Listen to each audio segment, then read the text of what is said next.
Attention, le récit qui suit peut être perturbant. Des parents ont tellement négligé leur fille handicapée qu'elle est morte dans sa propre saleté.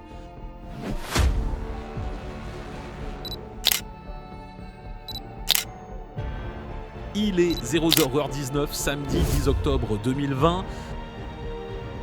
Et voilà de quoi alimenter les discussions à suivre jusqu'à 20h ce soir.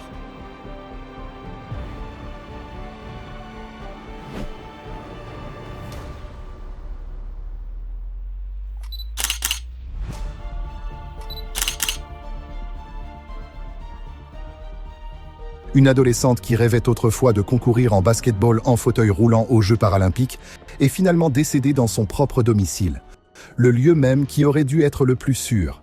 Cette affaire n'a pas seulement brisé le cœur de nombreuses personnes à travers le Royaume-Uni. Elle a également ébranlé la confiance de la société dans la responsabilité parentale. Kaylia Louise Titford, née avec une affection congénitale complexe, avait appris à vivre de manière autonome, à faire preuve de force et même à inspirer son entourage. Mais au fil des années, cette résilience a été progressivement anéantie par la négligence, la déception et une succession de manquements graves aux responsabilités. Il ne s'agit pas seulement d'une tragédie familiale, c'est un signal d'alarme pour la justice et un rappel de la manière dont un enfant vulnérable peut passer entre les mailles du système de protection. En définitive, cette affaire est devenue très médiatisée et a conduit à un alourdissement des peines prononcées par la Cour d'appel le 19 mai 2023. Alun, 10 ans, Sarah, 8 ans. Kaylia Louise Titford est née le 27 septembre 2004 à Newtown, dans le comté de Powys, une petite ville rurale du pays de Galles. Elle était la fille d'Alun Titford et de Sarah Lloyd Jones. Alun travaillait comme déménageur et était souvent absent du domicile pendant des semaines, effectuant parfois plus de 50 heures de travail par semaine et pouvant être éloigné jusqu'à une quinzaine de jours consécutifs. Sarah exerçait la profession d'aide-soignante, tout en assumant la prise en charge de 6 enfants à la maison. Dans ce cadre familial modeste en apparence, Kaylia est entrée dans l'adolescence. Au moment où débute notre récit, elle venait de célébrer son 16e anniversaire. Une étape marquée par l'ambition de la jeunesse, l'espoir, l'affection, la joie, les rêves, la détermination, l'innocence et le sens des responsabilités. Ceux qui connaissaient Kaylia se souviennent d'elle comme d'une jeune fille discrète mais pleine d'esprit, dotée d'une manière bien à elle de faire rire les autres. Malgré de nombreux problèmes de santé, Kaylia dégageait de la chaleur humaine, de la douceur, de la sincérité, de l'intelligence et une grande résilience. Pour ses amis, elle était une compagne loyale. Pour ses enseignants, une élève prometteuse. Et pour sa communauté, Kaylia incarnait l'image d'une adolescente au potentiel lumineux. Son ancien entraîneur de basketball, Steve Cox, se rappelait avec le sourire que Kaylie n'aimait pas seulement le sport, mais appréciait aussi les jeux d'esprit. Elle a essayé une fois de jouer aux cartes, et à la fin, elle trichait mieux que moi, a-t-il raconté. Elle était joyeuse en toute discrétion, parfois avec un simple regard malicieux. Au-delà du basketball, Kaylia aimait également les jeux de société comme le Jenga ou des parties animées de billard, où elle ne manquait jamais l'occasion de jouer des tours pour taquiner tout le monde.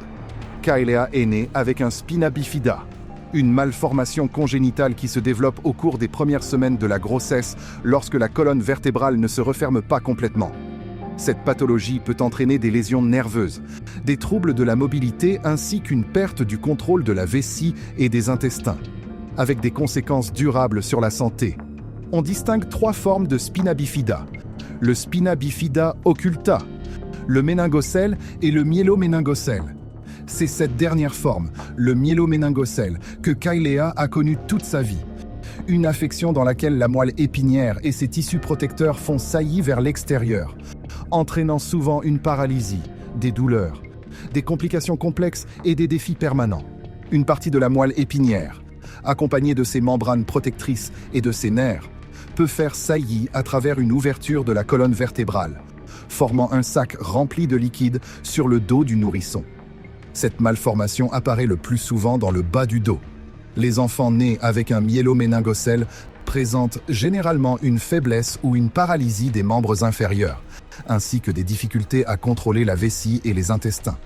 De nombreux cas s'accompagnent également d'une hydrocéphalie, c'est-à-dire une accumulation excessive de liquide céphalorachidien dans le cerveau, ce qui oblige les médecins à poser un shunt spécifique afin de réduire la pression et de préserver la vie.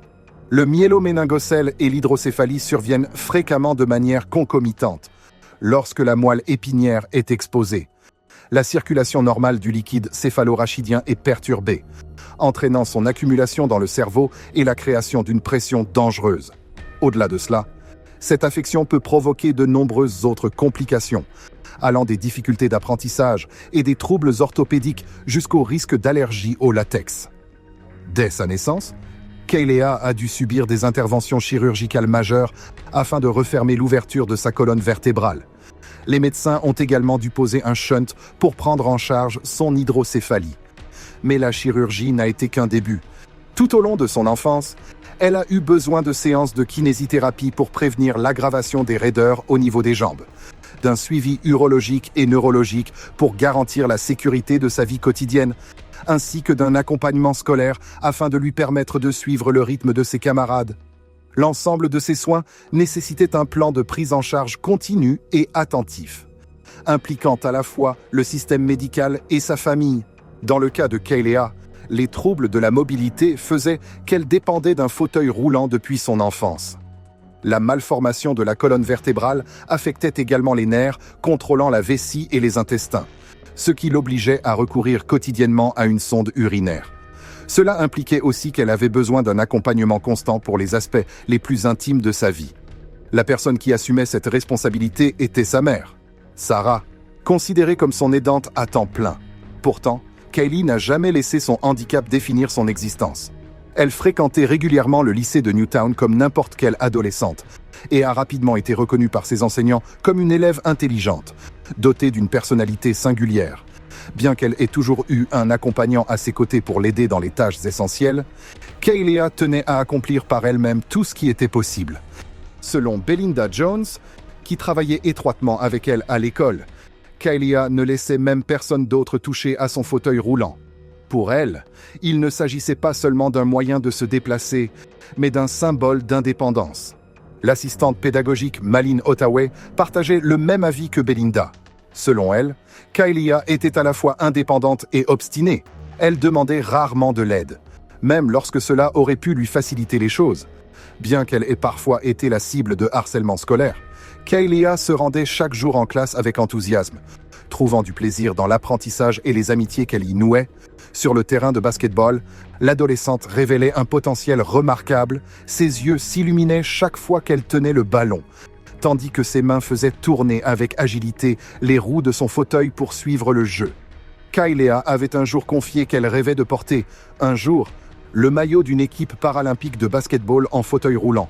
Entre l'âge de 10 et 12 ans, Kaylea s'est entraînée au basket-ball en fauteuil roulant sous la direction de l'entraîneur Steve Cox.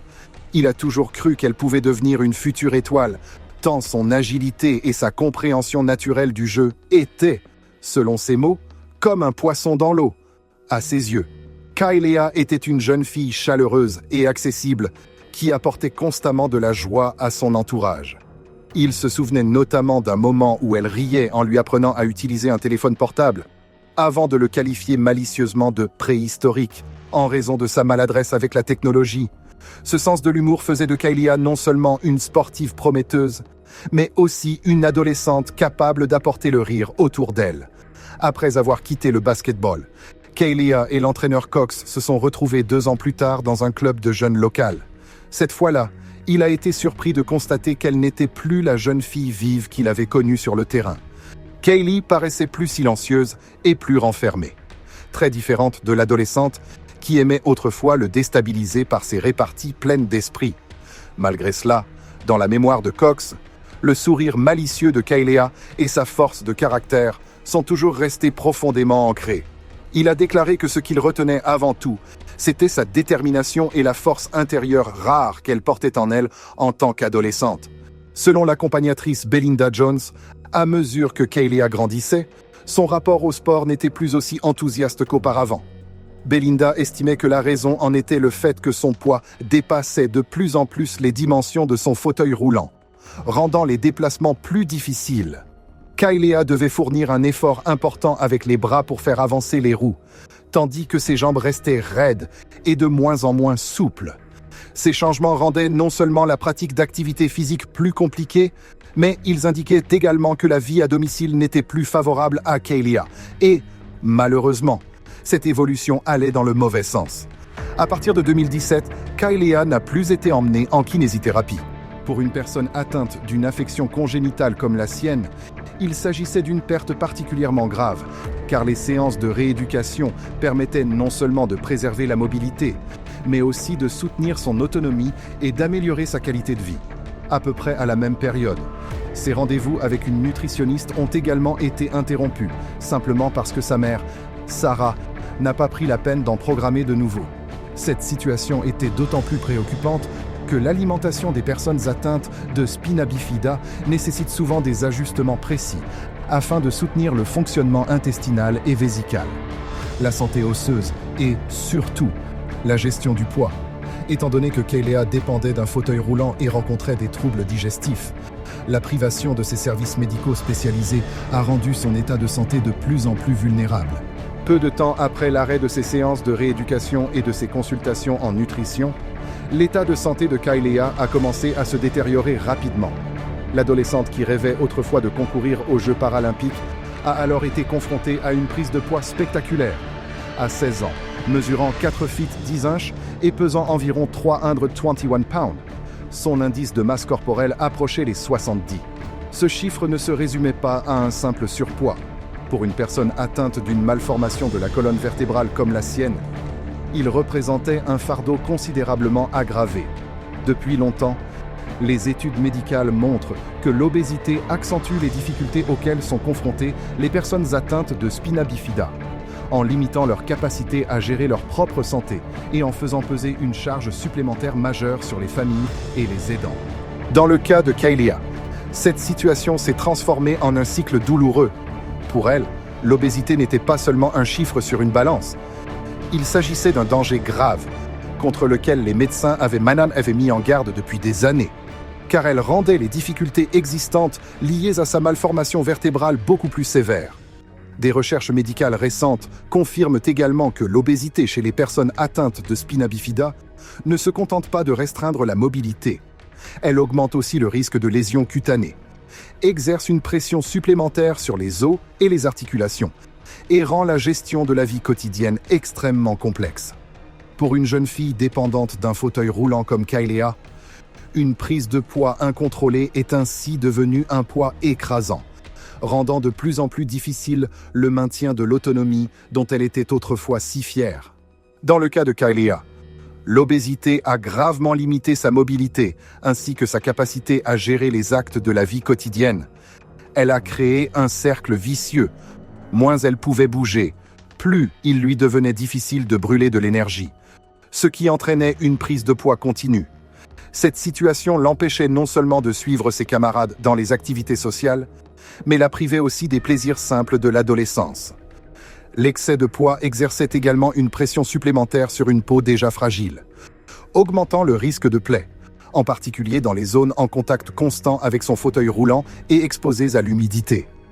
Les spécialistes ont par ailleurs averti qu'à mesure que son poids augmentait, la pression exercée sur ses hanches, ses jambes et son dos s'intensifierait, aggravant encore le risque de lésions cutanées. Bien qu'elle ait été considérée comme légèrement en surpoids depuis l'enfance, Kailea avait, grâce à la rééducation et à un suivi nutritionnel, réussi à maintenir un mode de vie équilibré et à pratiquer des activités sportives.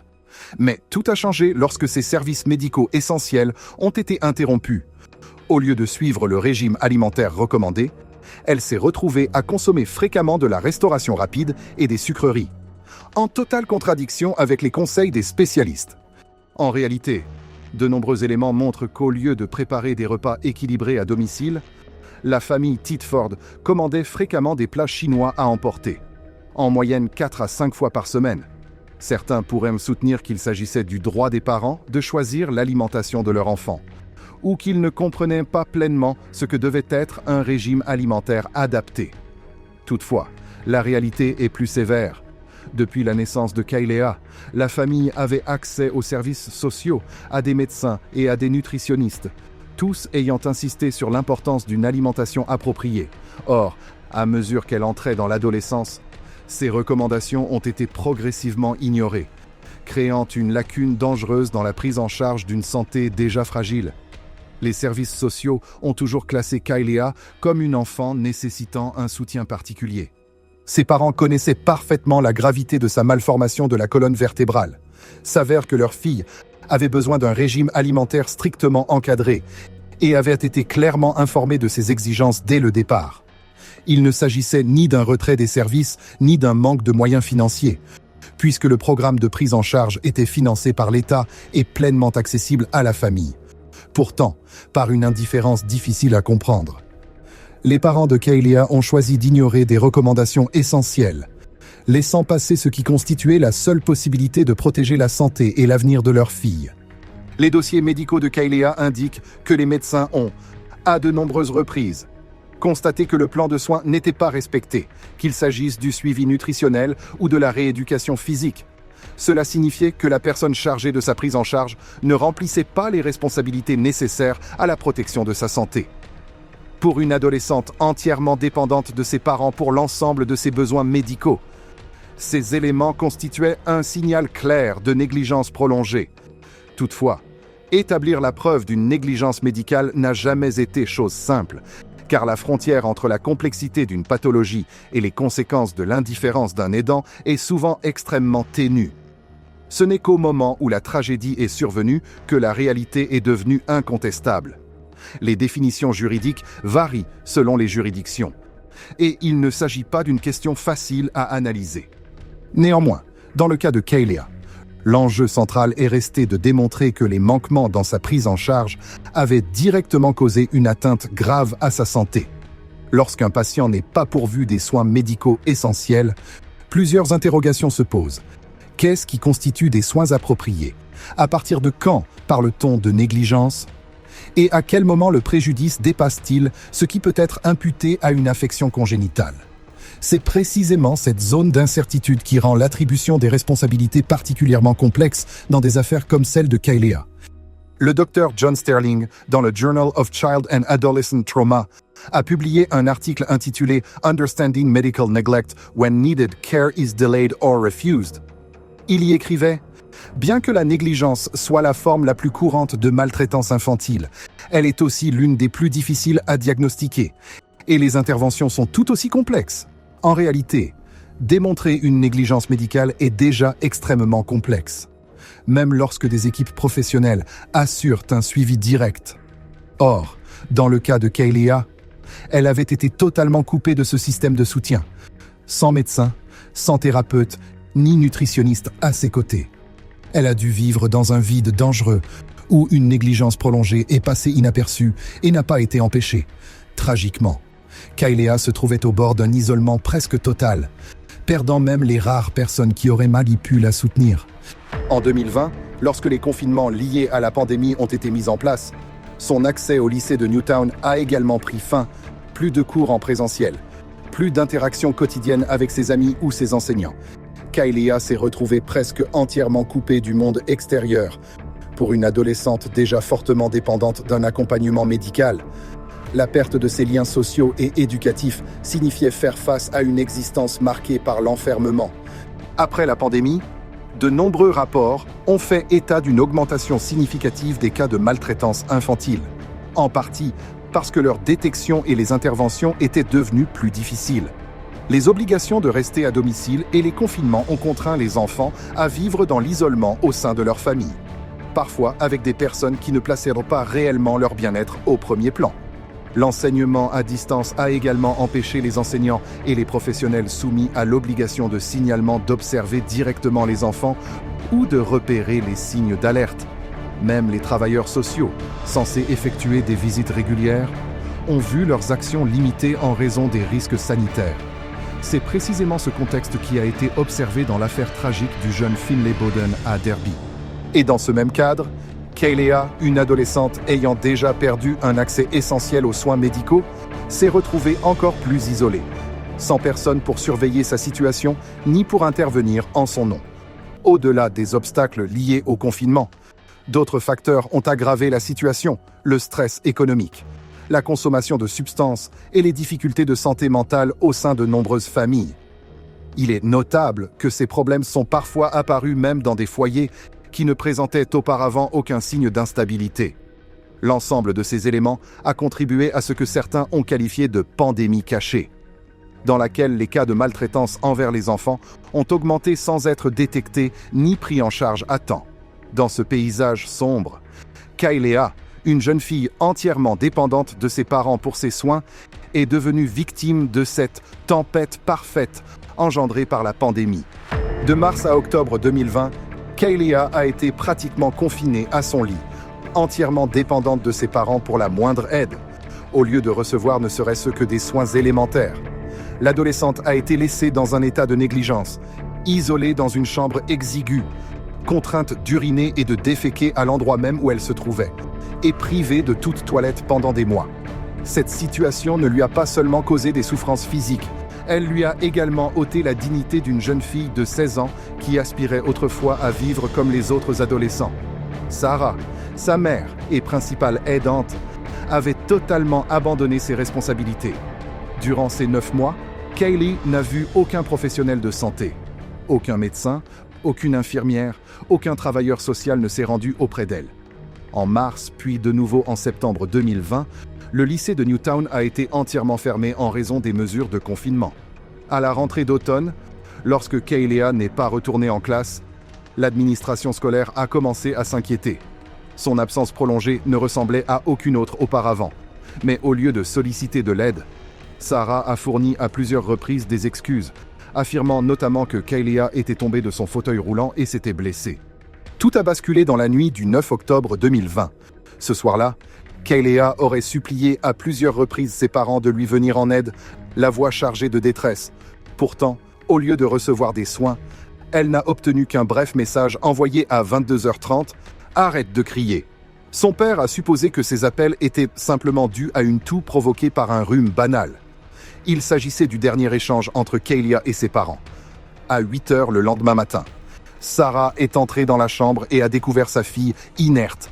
Pris de panique, Alain a composé le 999. Donc c'est juste d'accord. Écoute, ramène-les à la maison et est-ce que tu pourras plus tard? D'accord. Donc j'ai besoin que tu la mettes au sol, que tu t'allonges en travers sur son dos sur le sol. Et puis c'est ton ami? Alors j'ai dit, d'accord. Oui, nous pouvons t'aider. Tu te souviens si j'ai pris le CCS? C'est pour ça que nous devons aider. Parce que je sais que je vais bien. Ne t'inquiète pas de la remettre en place. Voilà. Oui, donc au sol.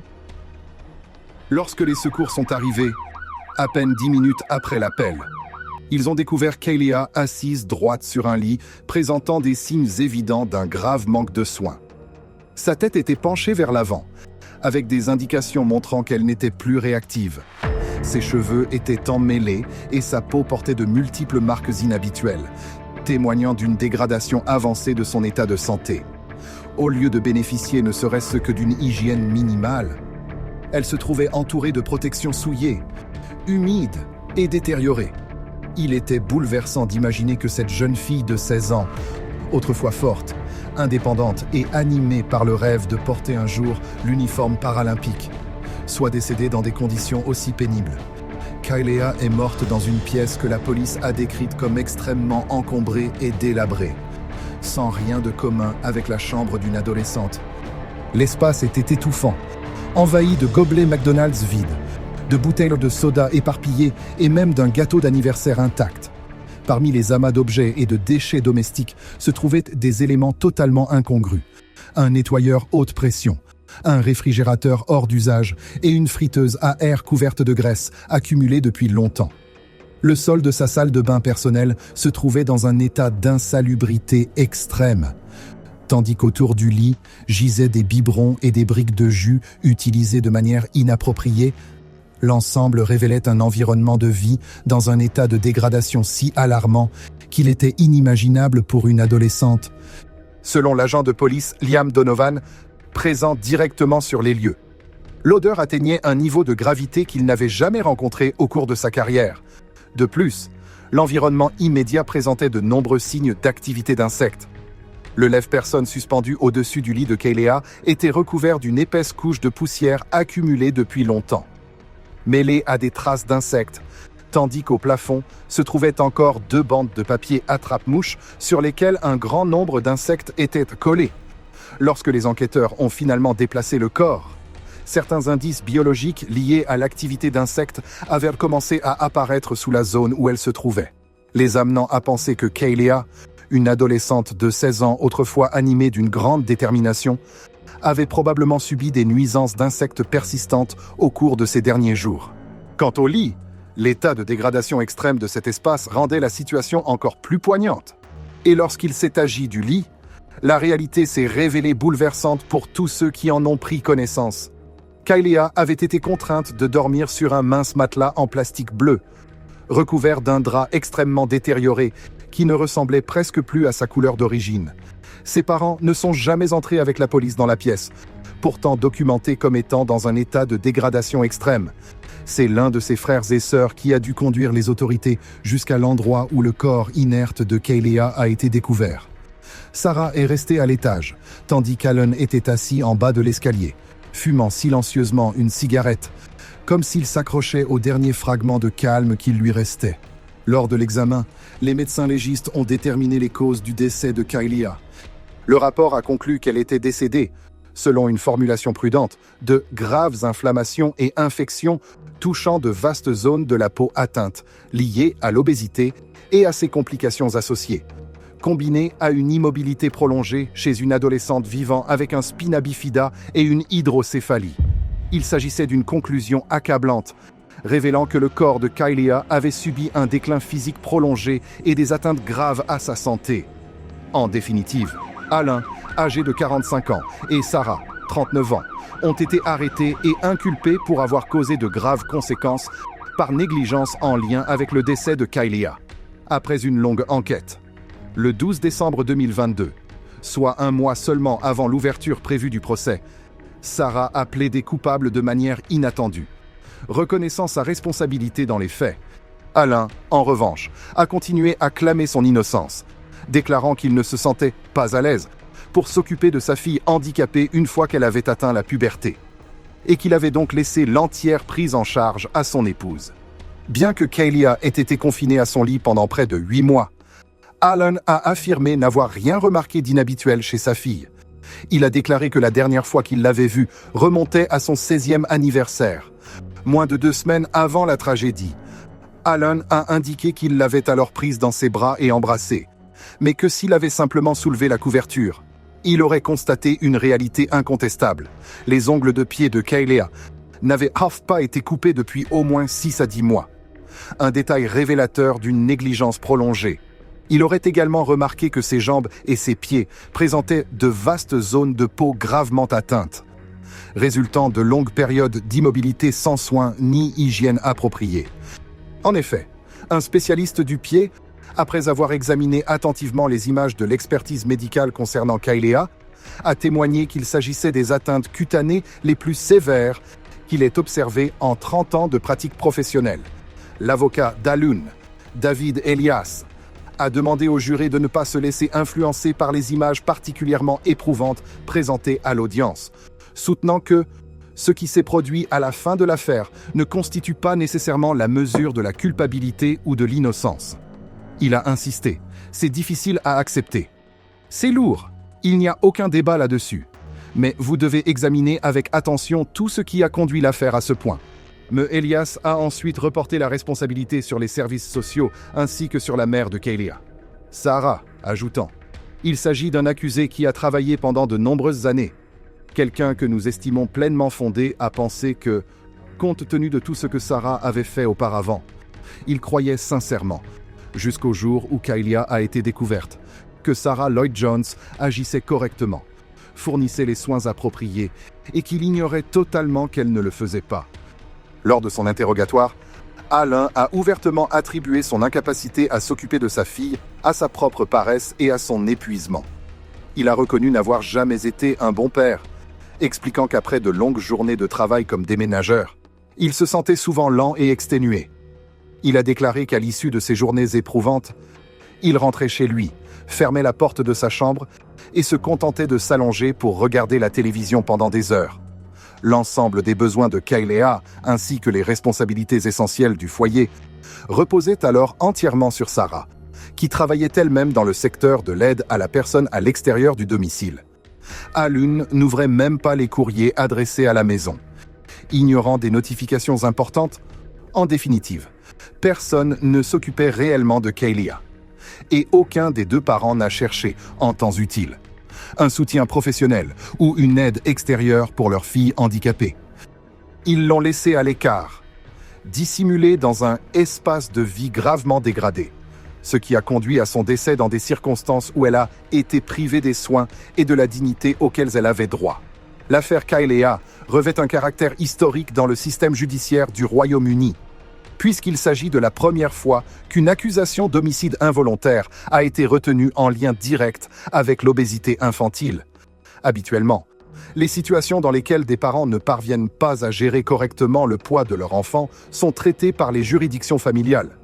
Toutefois, dans le cas exceptionnel de Kailea, le tribunal a estimé que l'accumulation de facteurs graves et prolongés justifiait pleinement une telle qualification, bien au-delà d'un simple constat de négligence.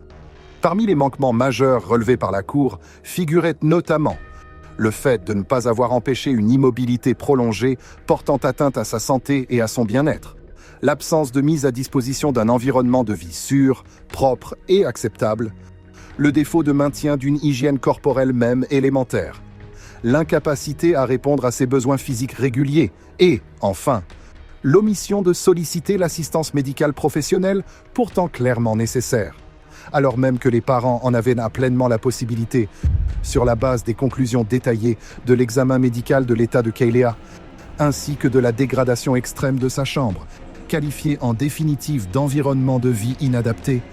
Le tribunal a affirmé sans ambiguïté qu'Alun et Sarah avaient directement causé le décès de leur fille par une négligence prolongée, grave et injustifiable. Le 7 mars 2023, Alun et Sarah ont comparu devant le juge Martin Griffiths à la Crown Court de Swansea pour entendre le prononcé de leur peine. Il s'agissait également de la première fois que des caméras de télévision étaient autorisées à filmer une audience judiciaire au Pays de Galles, à la suite de l'adoption d'une nouvelle loi permettant la diffusion publique des débats. Selon le juge Griffiths, Alun et Sarah portaient une responsabilité égale et étaient tous deux également fautifs dans le décès profondément tragique de Kailea. Le 10 février 2023, après moins de 5 heures de délibération, le jury de la Crown Court de Mold a rendu son verdict, concluant qu'Alun était tout aussi responsable que Sarah. L'affaire a ensuite été transférée à la Crown Court de Swansea, où, le 1er mars 2023, le juge Martin Griffiths a officiellement prononcé la condamnation des deux prévenus lors de la toute première décision de justice télévisée au Pays de Galles. Alan se lève pour l'énoncé de la peine pour l'homicide involontaire par négligence grave de Kylie Tickford. Je vous condamne à 7 ans et 6 mois d'emprisonnement. Vous purgerez les 2/3 de la peine, soit 5 ans en détention, avant d'être libéré sous licence. Lorsque vous serez libéré, vous serez sous licence jusqu'à la fin de cette peine. Vous devrez respecter les conditions de la licence et ne commettre aucune autre infraction, faute de quoi vous serez passible de purger une nouvelle période de détention. Vous pouvez descendre pour l'homicide involontaire par négligence grave de Kylie Titt. Compte tenu de votre plaidoyer de culpabilité, je vous condamne à 6 ans d'emprisonnement. Vous purgerez les 2/3 de la peine, soit 4 ans en détention, avant d'être libéré sous licence. Lorsque vous serez libéré, vous serez sous licence jusqu'à la fin de votre peine. Vous devrez respecter les conditions de la licence et ne commettre aucune autre infraction, faute de quoi vous serez passible de purger une nouvelle période de détention. Vous pouvez obtenir un...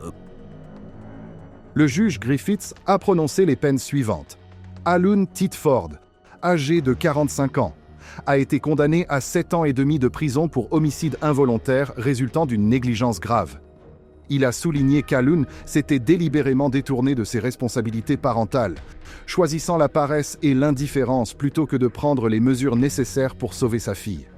Sarah Lloyd-Jones, 39 ans, a pour sa part été condamnée à une peine de 6 ans d'emprisonnement après avoir plaidé coupable. Selon le tribunal, cette sanction reflétait à la fois une négligence prolongée et une décision consciente d'ignorer des signes évidents indiquant que la santé et la sécurité de Kaylia étaient gravement menacées. À l'annonce des peines, plusieurs membres de la famille de Kaylia ont fondu en larmes, incapables d'accepter qu'une jeune fille autrefois pleine de rêves ait perdu la vie dans des circonstances aussi tragiques. L'un des proches a déclaré se sentir soulagé que justice ait enfin été rendue, même si la douleur ne disparaîtra jamais. La communauté de Newtown a également exprimé sa colère et sa tristesse, déposant des fleurs, des ballons et des cartes devant les grilles du lycée où Kaylia avait étudié, afin d'honorer sa mémoire.